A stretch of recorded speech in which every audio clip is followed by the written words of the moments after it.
hello and welcome back to the BBC এক্সপ্রেশনে আজকের এক্সপ্রেশনটা হলো প্রথমটা হচ্ছে স্পেল ইট আউট খুব সহজভাবে ও ধাপে ধাপে বোঝানো স্পেল ইট আউট বানান করে আমরা যেমন বলি বানান করি সেরকম all spell it out for you আমি সহজ করে বুঝিয়ে দিচ্ছি বুঝতে পারছো না no problem I am here I am all spell it out next one get the message ইঙ্গিত বা আসল কথা বুঝে ফেলা example okay I get the message ঠিক আছে বুঝে গেছি তুমি কি বলতে চাচ্ছ okay get the message and the last one is on thin আইস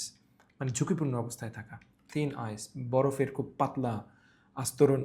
সেখানে আপনি হাঁটছেন খুবই কেয়ারফুলি হাঁটবেন তাই না সেই ধরনের পরিস্থিতিটা বোঝাচ্ছে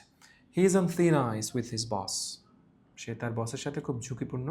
অবস্থায় রয়েছে so thin ice so that's it